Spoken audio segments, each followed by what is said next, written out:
Ciclo de conversaciones, Área Beta 2025. Hoy estamos conversando con mi gran amigo y colega Eugenio Severín. Eugenio, bienvenido. Muchas gracias y un gustazo estar aquí conversando. ¿Cómo estás, mi amigo? ¿Bien? Muy bien, muy contento. Has llegado Con nuevo hijo. con un nuevo hijo, un hijo formidable. Un libro que, corregime si no me equivoco, está caliente todavía porque se presentó ayer o antes de ayer en Santiago, anoche en Santiago de Chile. Un libro en donde está todo lo que uno necesita saber sobre el aprendizaje. El título es Otra Educación, Aprender en el siglo XXI. Y recién estaba recorriendo con Eugenio el índice, que es fabuloso: bioquímica del aprendizaje, mente del aprendizaje, evolución del aprendizaje, historia del aprendizaje, el sentido del aprendizaje, el núcleo del aprendizaje, los protagonistas del aprendizaje, aprendices, maestros, conocimientos, la comunidad para el aprendizaje y el futuro del aprendizaje. Te lo agradezco y me lo voy a morfar. Y no voy a hacer como hacen muchos que te dicen, ay, fírmame. No, no me lo firmes nada, ya está.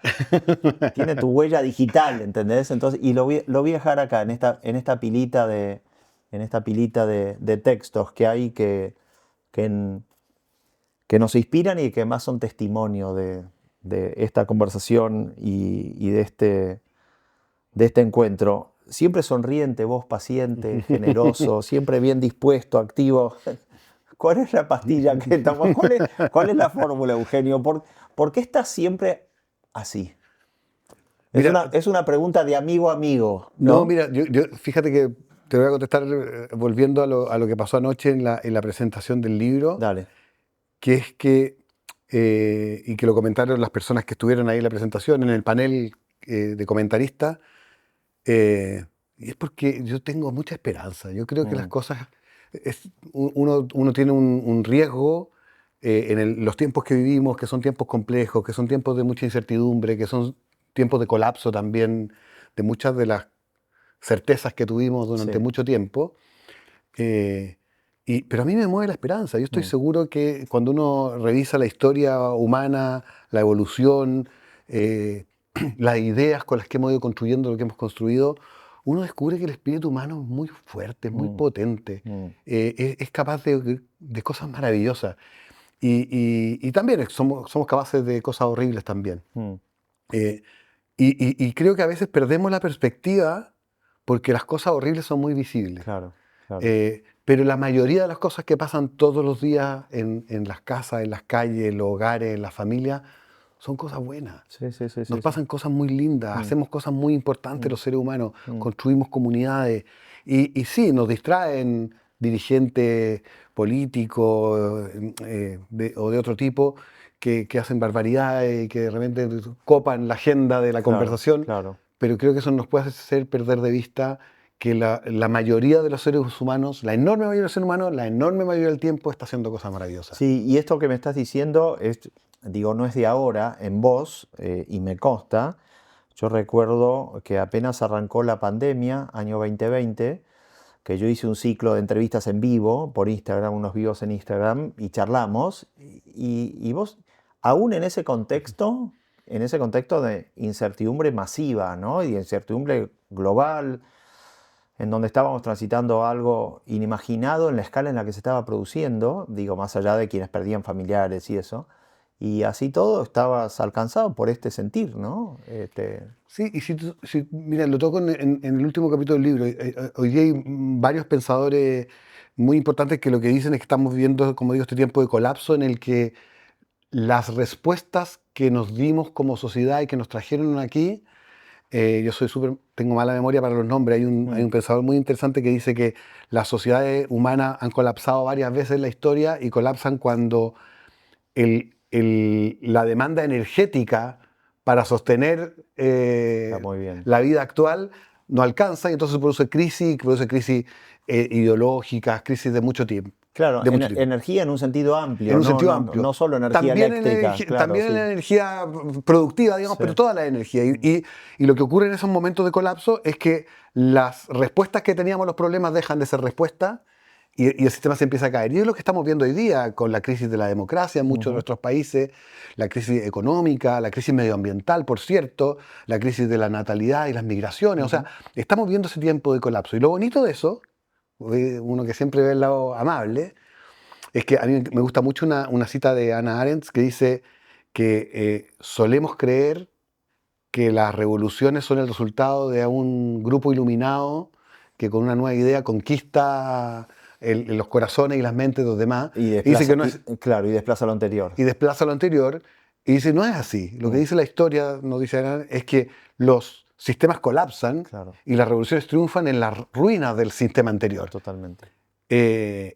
Y entonces compiten varias ideas hasta que una logra imponerse y cuenta la historia de que ellos fueron los que hicieron caer al sistema anterior, pero el sistema ya estaba caído porque ya no respondía. Claro.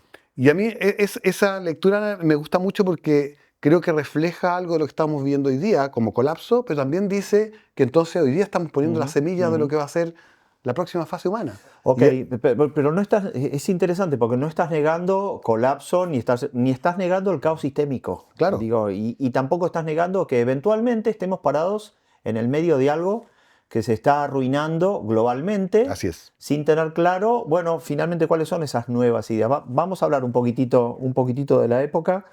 Te provoco antes. Solo para comentar eso, Sí, Harari en Sapiens también comenta esta idea de los colapsos y dice que la buena noticia es que de los colapsos los seres humanos salimos. Sí. La mala es que hay 50, 100 años en que lo pasamos muy mal. Claro. Y que vivimos guerra y vivimos... Bueno, estamos en eso. Claro. Bueno, tenemos unos añitos. Te provoco entonces, digo, con ese pie que me das, te provoco.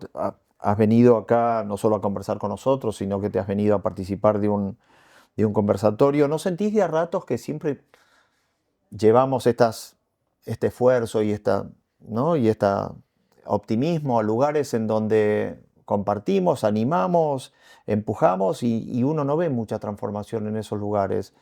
¿No hay un momento en donde te enoja finalmente que el que recibe el testimonio de tu esfuerzo no lo convierta en nueva praxis? ¿No lo convierte en algo, bueno, que finalmente tome cartas en el asunto? ¿No? Porque a mí sí me enoja. A mí. Sí, es que tú eres más joven que yo, por eso. Porque a mí me enojaba mucho. Y lo que me ha pasado últimamente es que he dejado de esperar que los cambios vengan de ahí, donde lo hemos tratado de imponer. Okay. Yo lo que me he encontrado en los últimos años son comunidades escolares tremendamente ricas, haciendo cosas muy interesantes, profesores súper comprometidos, líderes escolares que están intentando transformaciones, fundaciones, empresas, gobiernos locales que a veces están haciendo cosas muy interesantes. Entonces, es cierto, para quienes hemos tenido experiencia de política pública, de organismo internacional, nos encantaría que eso tuviera otra escala, ¿no? Sí. Creo que es muy difícil, creo que los sistemas públicos en general o sociales y la educación en particular son muy lentos.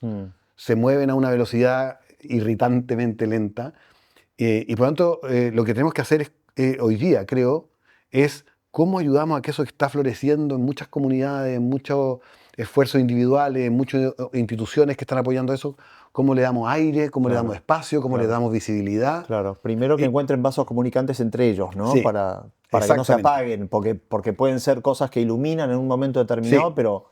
Dice Michael Fullan que lo que hay que hacer hoy día es dar la oportunidad que esto ocurra en el nivel local, generar redes de complicidad y de trabajo entre esas instituciones, entre esas iniciativas para que prosperen, de manera que despierten la curiosidad de los dirigentes. Okay. Por ahora, tratemos de conformémonos con que estén curiosos. Con que estén curiosos y con que estén ocurriendo, aunque sea a ese nivel y a esa escala. Exacto. Perfecto. Bueno, vos trabajaste en el ministerio, trabajaste en colegios, en roles directivos en colegios, organismo multilateral, el BID. De hecho, ahí nos conocimos ya hace 15 años. Hace 15 años nos conocimos y fuimos a visitar algunas escuelas juntos.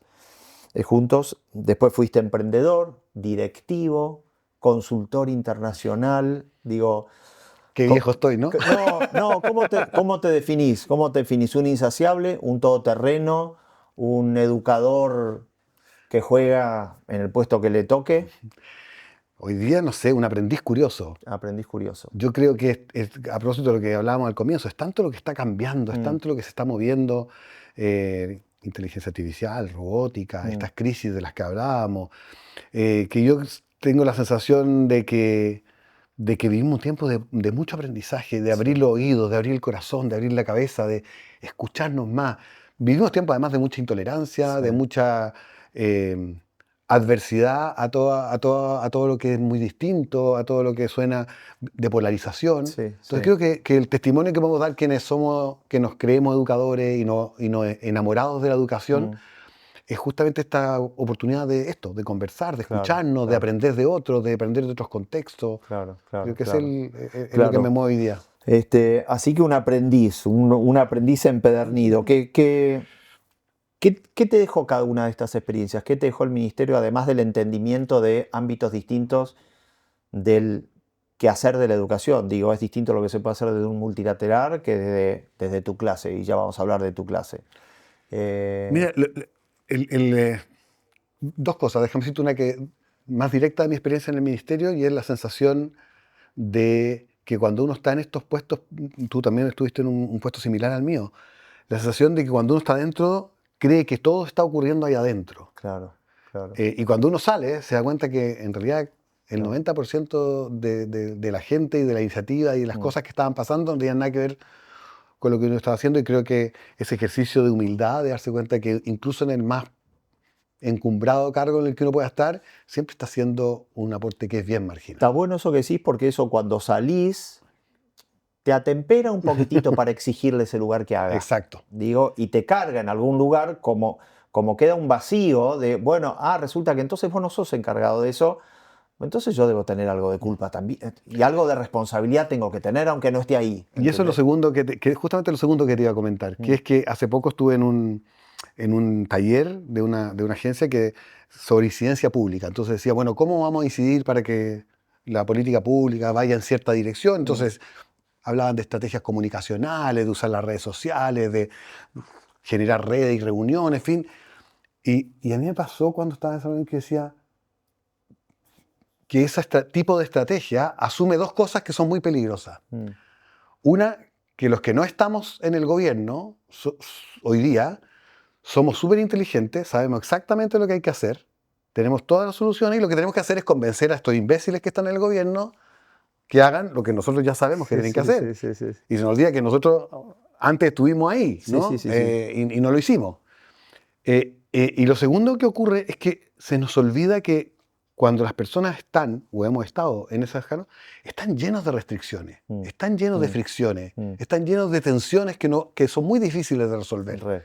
Entonces, vivimos frustrados porque los políticos no hacen lo que nosotros creíamos que deberían hacer, y es cierto, empujémoslo, ayudémoslo, pero también creo que tenemos que considerar en ese análisis que no es fácil esa gestión. Y por lo tanto, parte de lo que tenemos que proponernos, quienes no estamos hoy día en el gobierno, o en los gobiernos, en el nivel que sea, es cómo ayudamos a quienes están en el poder a que puedan resolver esas fricciones y esas tensiones. Porque no son fáciles. ¿Estos foros ayudan? Ayudan, tienen un riesgo, ¿no? Que el dirigente lo viva como un paréntesis, ¿no? Entre medio de todo ese ejercicio del poder difícil, rutinario, friccionado, vienen, sacan la cabeza del agua, respiran y después vuelven a eso. O un mimo, que se sientan emocionalmente contenidos. Exacto. Entonces, y por eso digo que creo que y es natural que lo vivan así, porque es un mundo muy complejo. Entonces, la pregunta es cómo quienes no estamos en el gobierno hoy día, y a lo mejor estamos mañana o dejamos de estarlo después, ¿cómo ayudamos a quienes están en el gobierno? Yo creo que necesitan ayuda, necesitan apoyo, necesitan este tipo de conversaciones ayuda mucho para mostrar otras opciones, para mostrar alternativas. Necesitamos acompañarlos porque si no, no van a ser los cambios que hoy día son muy urgentes. Bien, vos cuando volviste del BID, cuando volviste a Chile, arrancaste con tu clase Tu País. Antes de arrancar con eso, pusiste en tu objetivo profesional al docente como beneficiario de tu tarea. primero, ¿por qué elegiste al docente? ¿Por qué elegiste en este contexto histórico que a ellos quería servir? Número uno. Y número dos, ¿cómo está tu clase? Mira, conectemos la respuesta a esta pregunta con lo que veníamos Dale. hablando antes.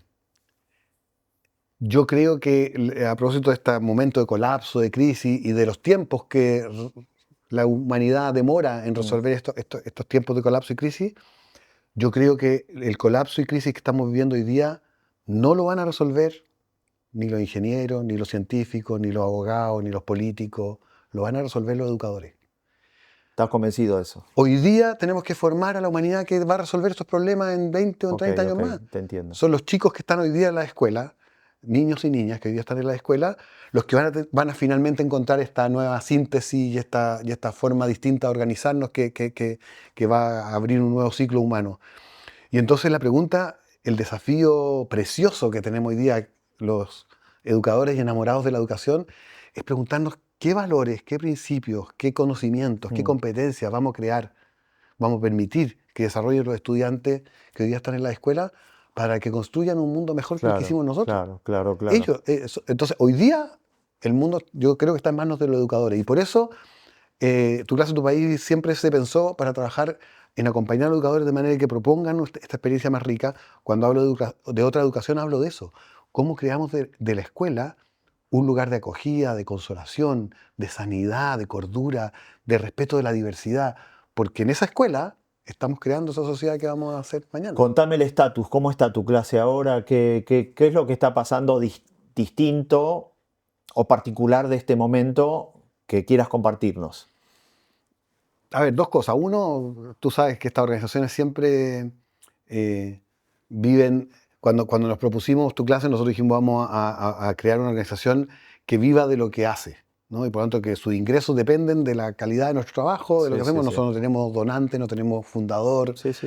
Y eso nos mete un poquito de incertidumbre siempre cada año en si vamos a llegar, no vamos a llegar. Este año ha sido relativamente difícil en términos de proyecto. Pero me tiene muy entusiasmado porque, bueno, como tú sabes, todas las dificultades te obligan a buscar otras respuestas, a buscar otras soluciones, así que hemos diversificado nuestro trabajo, nuestras estrategias, y entonces estoy muy tranquilo y esperanzado que el próximo año va a ser mejor. Y lo otro que me tiene muy, muy entusiasmado es que hace un par de años, cuando salió ChatGPT y la inteligencia artificial generativa, nosotros empezamos a preguntarnos, bueno, esto... ¿Qué impacto puede tener los profesores? ¿Cómo puede ayudarlos? Y empezamos a desarrollar una plataforma que se llama UMIA. Ahí quería llegar. Que busca eso, busca cómo tomamos todo este potencial de inteligencia artificial y lo ponemos al servicio de los docentes sin que los reemplace, sin que les quite autoridad profesional respecto a lo que hacen, sino que al revés, que sea un asistente, un colaborador, que les proponga ideas, que les abra oportunidades y que trabaje con los profesores en lugar de trabajar por los profesores. Bien. Y está muy bonito eso, me tiene muy entusiasmado ese proyecto. ¿Cuándo lo lanzaron? A ver, empezamos a desarrollarlo hace 2 años y medio. A fines del año pasado hicimos todos los pilotos en Perú, Colombia y Chile. Porque este año habíamos hablado y estaba fresquito disponible. Y este año estamos trabajando en Chile con 4.000 profesores ya y estamos empezando espero, la internalización. Estamos viendo algunos proyectos en Argentina, en Uruguay. En términos prácticos, ¿qué quiere decir estamos trabajando con 4.000 profesores? Hay 4.000 profesores usando hoy día UMIA día a día para su plataforma. ¿Cómo llegaron a conocerla, a saber cómo usarla, a interesarse por ella? ¿Ustedes fueron hacia ellos o simplemente la habilitaron y notaron en un periodo X de tiempo que ya 4.000 la usaban? ¿Cómo la entendían? Como todo proyecto nuevo, la habilitamos y salimos a difundirla en redes sociales, en medios. Está esto y llegaron. Hasta ahora han llegado 4.000. No, es pagado, así que son 4.000 profesores que están pagando. Ah, tienen 4.000 suscripciones. Sí. ¿Qué hace UMIA?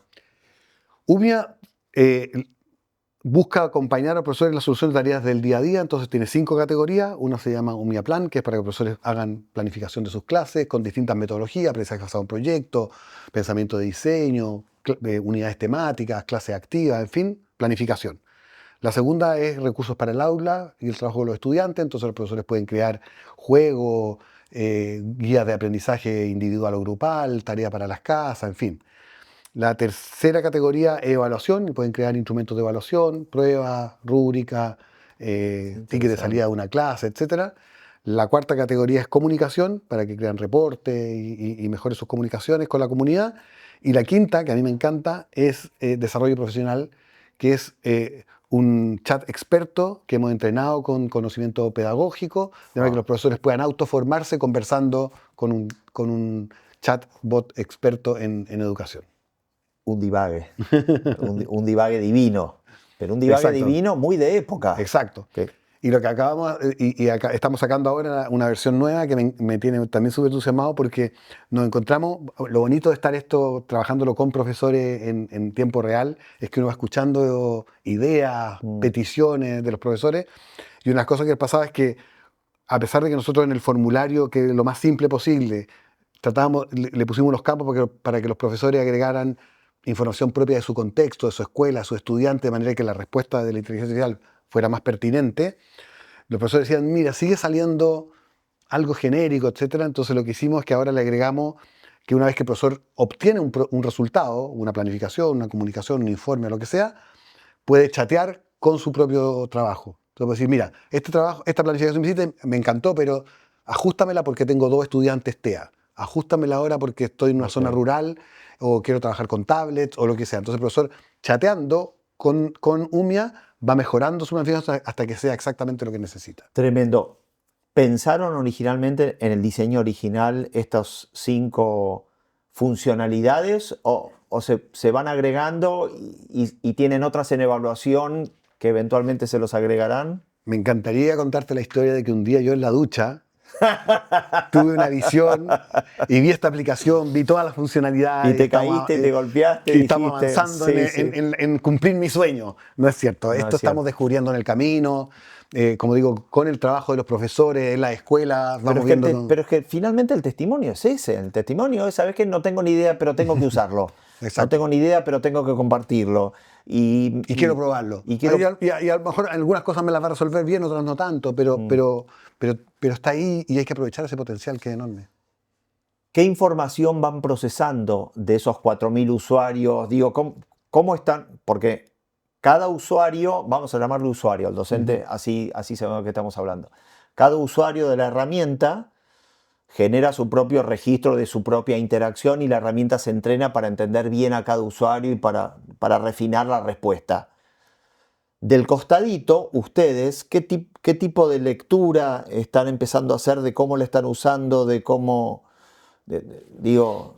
Mira, una de las cosas que descubrimos en este trayecto es que nosotros partimos, como todas las herramientas de inteligencia artificial, partimos de esta lógica de usuarios individuales que hace algunas cosas, las guarda, las usa, en fin.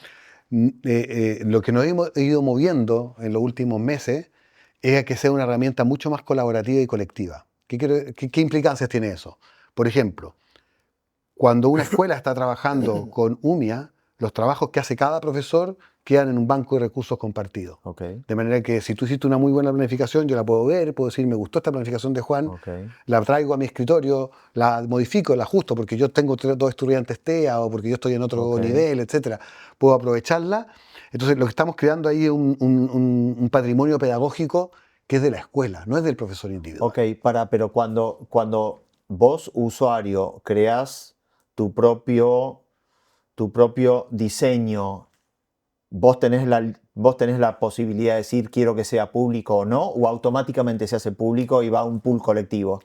Hoy día, voy a decirlo en términos bien comerciales, hoy día el que paga decide. Entonces, bien. como tenemos escuelas que compran, la escuela decide que los recursos son de la escuela. Si el profesor lo compra, también puede comprar UMIA como un usuario individual. Si el profesor lo compra como usuario individual, los recursos son de él. Sí. Él puede decidir, esto no lo quiero compartir con nadie. Exactamente. Ahora, fíjate que yo sé que en otros países es distinto, o algo distinto, pero en Chile nosotros tenemos una tradición muy individualista del ejercicio docente. Entonces, justamente lo que estamos empujando es que el defecto sea que yo lo comparto. Claro. Que está ahí. Si usted no lo quiere compartir, bueno, sáquelo. Pero en principio compártelo porque, como digo, se va a generar este banco pedagógico común. Pero tiene otras implicancias. Por ejemplo, otra de las cosas que nosotros descubrimos es que cuando las escuelas contratan este tipo de plataformas, tienen un problema porque tienen 100 profesores y contratan cualquier plataforma para sus 100 profesores y los que llevamos años en educación sabemos que esto ocurre. De los 100 profesores hay 20 que no la van a usar. Entonces, una cosa que nos estamos haciendo es, mira, si hay 20 profesores que no la están usando, la escuela puede tomar los créditos de esos profesores no usados y se los asigna a los profesores que lo usen más. Otra vez, es una solución colectiva, colaborativa. Sí, está bien.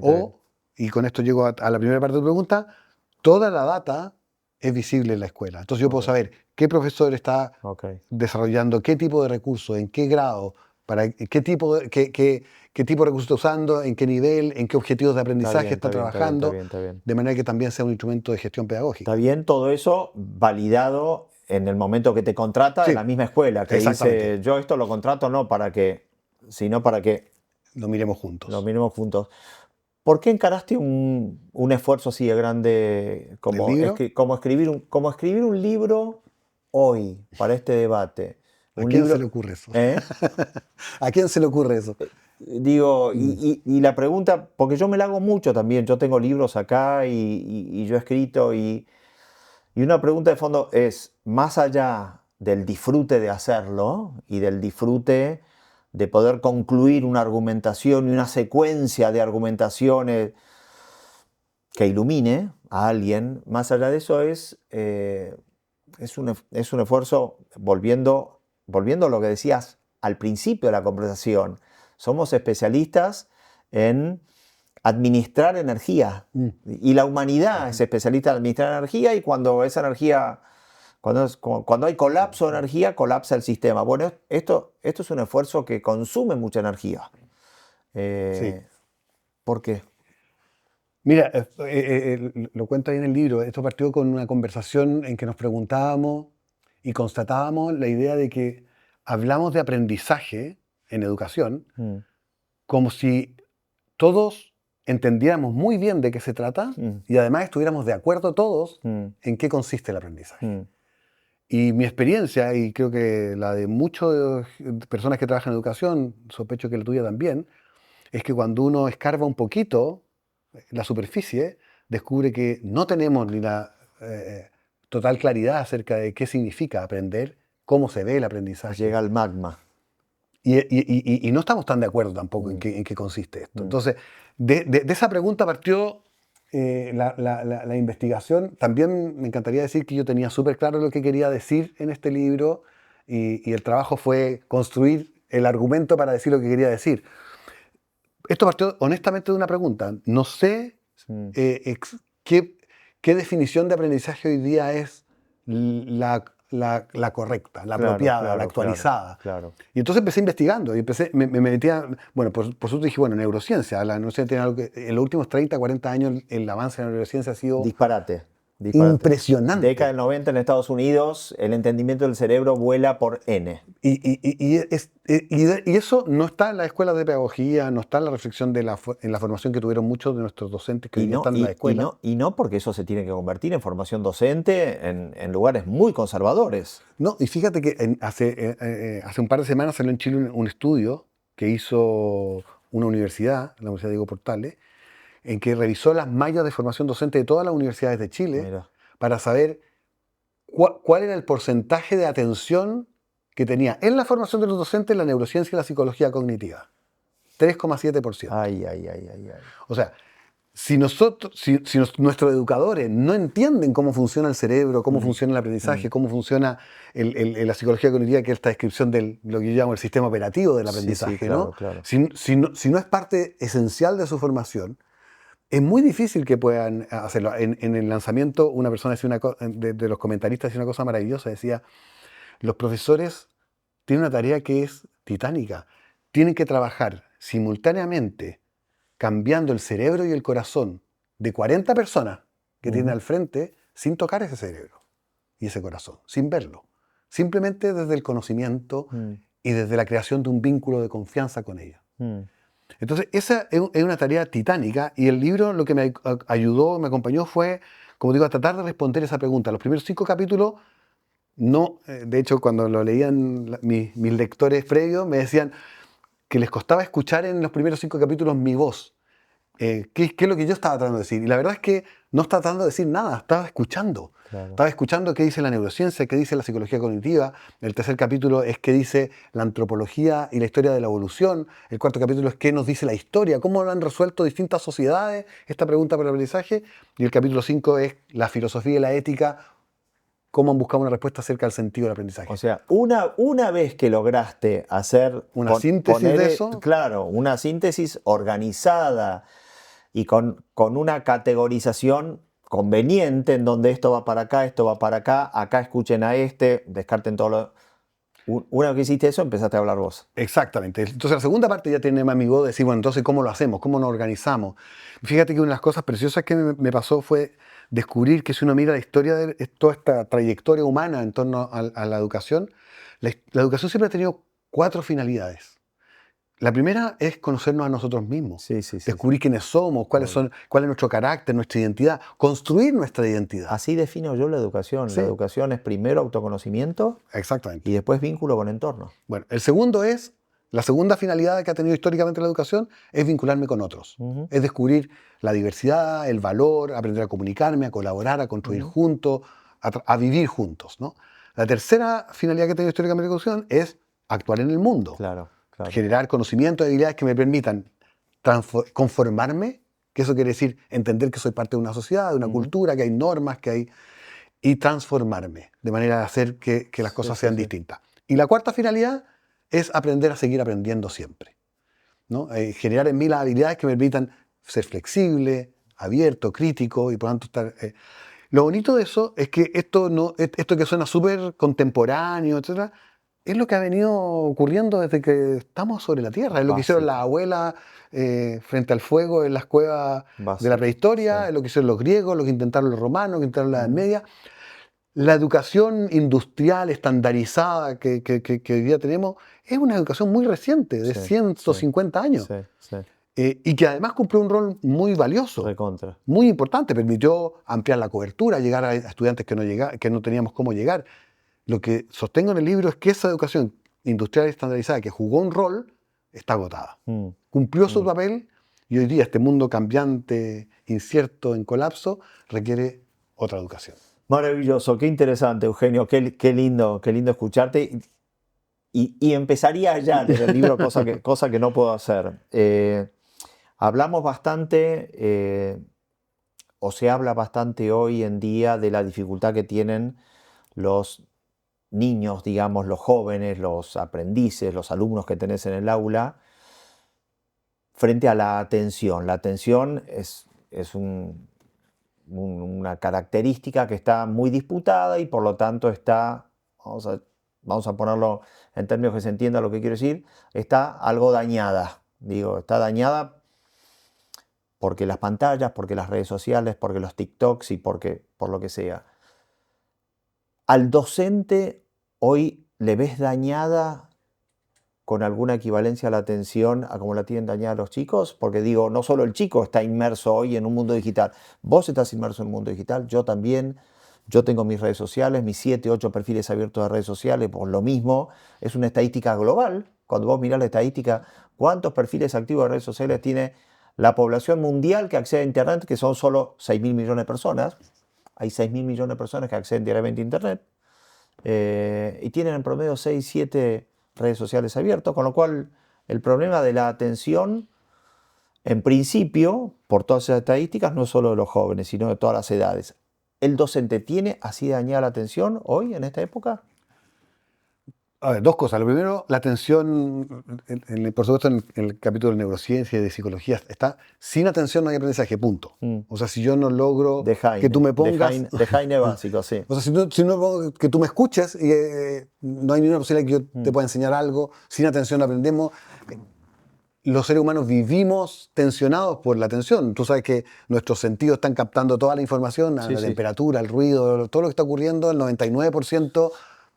Pero además, debimos, por nuestro origen de Homo sapiens, debimos descansar mucho en una atención activa, si no nos moríamos. Exacto. Si no nos atropellaba algo, o se nos caía una roca encima o nos morfaba un bicho, ¿entendés? Exacto. O sea, lo que te quiero decir es que nosotros tenemos el problema a propósito de lo que tú dices, es que los seres humanos estamos diseñados para focalizar en muy poquitas cosas y tenemos una capacidad, bueno, nuestra memoria de trabajo es muy limitada y podemos atender muy pocas cosas al mismo tiempo. Entonces, cuando esa poca atención que como seres humanos tenemos está disputada, como tú dices, sí. por muchas cosas, el mito del multitasking creo que ha hecho un daño enorme. Mira. Es un daño enorme, no solo a los estudiantes. Yo siempre digo, me imagino que en tu país también ocurre este mito de que las mujeres son multitasking y los hombres no. Sí. Y yo digo que es una crueldad convencer a las mujeres de que son multitasking, porque no son multitasking y porque eso les impone en su identidad una especie de impuesto de tener que decir que son multitasking cuando no son. Nadie es multitasking. Y no es una definición cultural, sino biológica. Exactamente. No existe el multitasking. Lo que ocurre con el multitasking es que cambiamos el foco de atención muy rápido, que tiene dos efectos fatales. Uno, que somos más malos en cada una de las tareas en las que estamos, y dos, que terminamos agotados, porque el gasto de energía de cambiar de tarea es enorme. Entonces, yo veo que el problema de atención no es un problema de los niños y las niñas solamente. O sea, los adultos tenemos exactamente el mismo problema, los profesores, los abogados, la cantidad no sé si te has fijado en el metro, en los buses, los adultos todos pegados a los teléfonos, cambiando. Yo no tengo Instagram, entonces me sorprende mucho en el metro ver a los adultos cuando miran Instagram, porque van a una velocidad que no se alcanzan a ver nada de lo que están viendo. Son imágenes, son ideas. Entonces, creo que tenemos un problema bien profundo respecto a la atención en nuestra sociedad, que creo que en parte explica por qué nos cuesta el vínculo. Porque el vínculo se crea cuando te puedo mirar a los ojos. Totalmente. Cuando te puedo escuchar con atención. Cuando te puedo dedicar mi foco. Entonces, nos cuesta tanto eso que hemos perdido mucha capacidad de vincularnos. Y sin vínculo, no solo no hay aprendizaje, sino que tampoco hay sociedad. No hay comunidad. Qué lindo, qué lindo. Escúchame, Área Beta es un espacio, es un experimento divino, un proyecto grande que están haciendo en Buenos Aires. En esencia es un lugar de experimentación colectiva. No quiere decir que todos experimentamos juntos lo mismo, sino que todos respondemos a una invitación a un lugar en donde el encuentro y el espíritu del lugar nos invita a experimentar. ¿Qué no le puede faltar? ¿Qué no le debería faltar a un lugar de experimentación pensado para que se encuentren universidades, empresas de base tecnológica, laboratorios, herramientas de fabricación digital? ¿Qué no le debería faltar a un lugar así en este contexto, en el contexto en donde más o menos vemos por dónde viene la cosa? Bueno, yo creo que en la línea de lo que decíamos, encuentro humano. Encuentro humano. Cara a cara. A mí, mira, me gusta mucho Margaret Whitley, es una psicóloga gringa, que dice que en estos tiempos de colapso, ella se refiere a las escuelas, pero creo que Área Beta puede ser también un ejemplo para eso. Lo que necesitamos es que las escuelas, dice ella, sean islas de sanidad. Y por lo tanto, el rol de los directivos escolares es cuidar la escuela para que este colapso que está ocurriendo afuera no esté en la escuela. Y en la escuela aprendamos a vivir juntos, a convivir, a respetarnos, a crear este espacio humano de encuentro.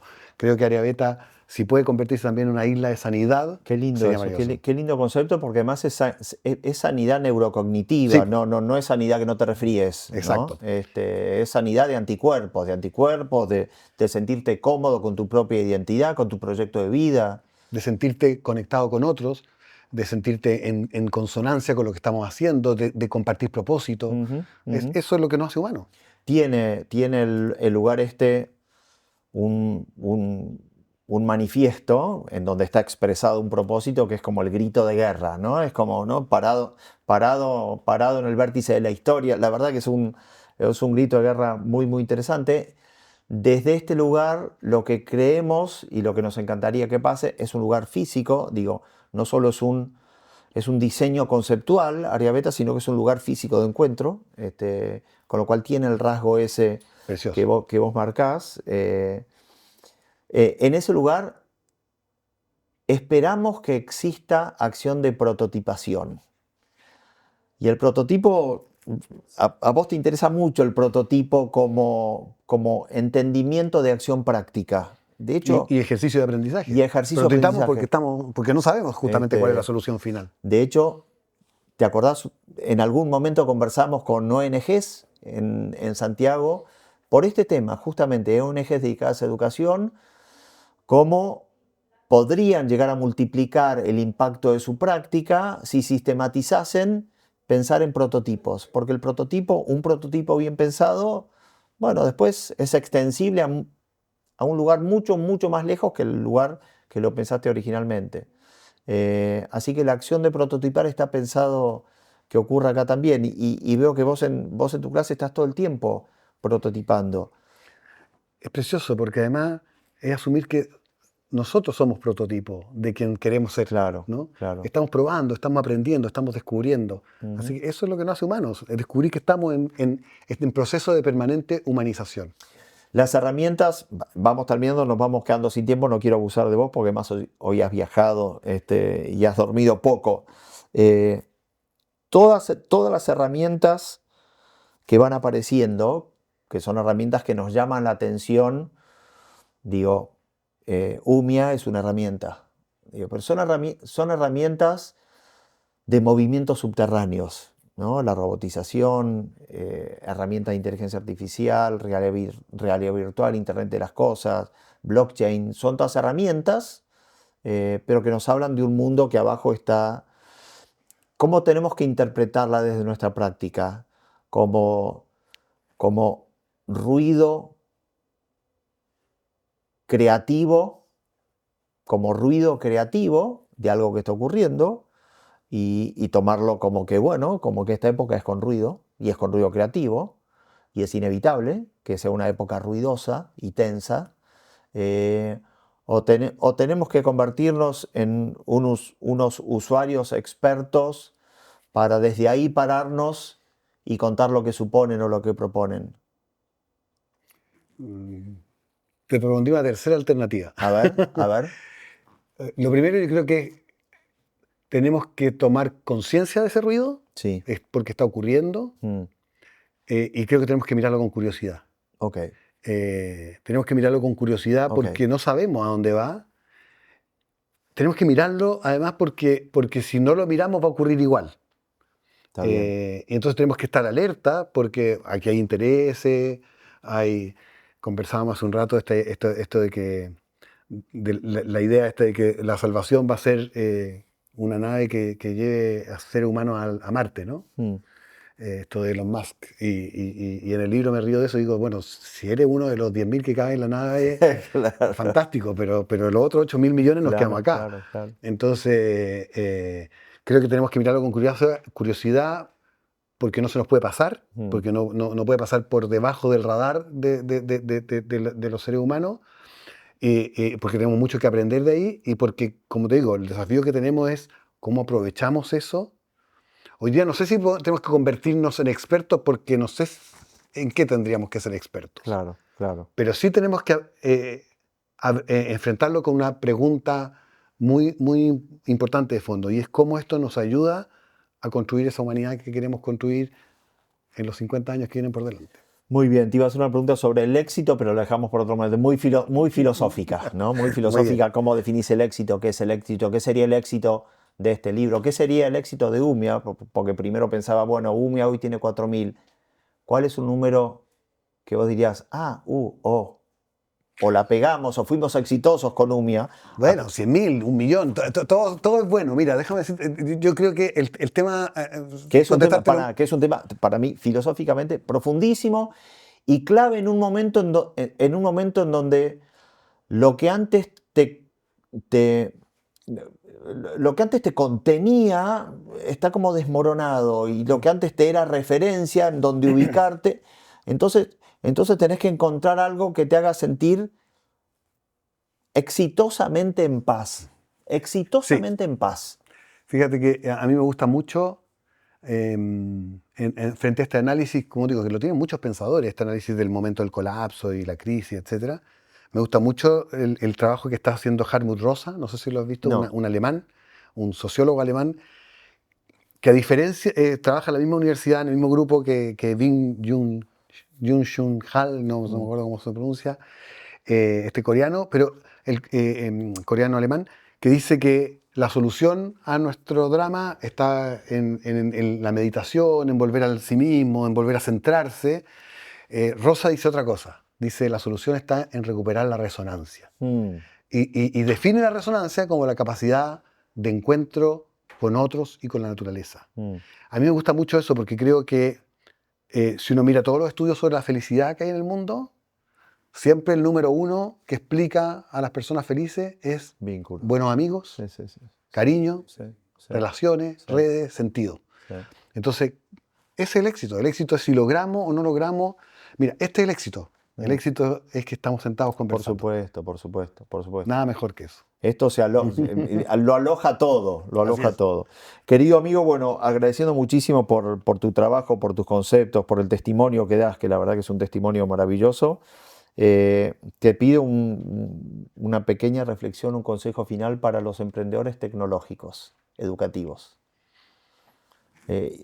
¿Por qué te pido eso? Porque vos sos un emprendedor, porque sos un emprendedor del mundo educativo, porque has adoptado tecnología con naturalidad y porque en Latinoamérica hay verticales tecnológicas bastante fértiles de distintas disciplinas, no muy fértiles del mundo tecnológico educativo. La vertical EdTech en Argentina, no, en Latinoamérica es bastante raquítica. ¿Qué le dejarías como consejo? Una sola cosa, es lo importante de la educación, y para hacer la parte ed del EdTech, es el aprendizaje. El aprendizaje profundo, el aprendizaje con sentido, el aprendizaje que trato de escribir en el libro, el aprendizaje que conecta a las personas con el sí mismo, con los demás, con el propósito. Yo tengo la sensación de que una de las explicaciones de lo difícil que ha sido para las EdTech desarrollar es que son más tech que ed. Totalmente. Entonces, totalmente. Mucho ojo al ed de la palabra. Totalmente. Yo creo que el mundo, para complementar lo que decís, el mundo EdTech es la concurrencia de tres actores que todavía no dialogan bien entre ellos, que es el mundo inversor, el mundo tecnológico y el mundo pedagógico. Me parece que esos tres actores todavía no están de acuerdo respecto a qué quieren hacer juntos. Y probablemente porque yo vengo del mundo educativo, pedagógico, porque normalmente el educativo pedagógico es el tercero en la lista. Sí, ¿no? sí. O sea, definitivamente. Tienen una plata, quiero hacer algo tecnológico de vanguardia, innovador, traen un profesor a diga qué problema le resuelve. Un estorbo necesario, sí, y en la medida en la que no sea un actor con la misma incidencia, exacto. Bueno, está vacío de sentido pedagógico y por lo tanto no impacta. Bueno, esperemos que así sea. Mi querido amigo, gracias. Gracias a ti, Juan, por la invitación. Bueno, gracias, muchas gracias.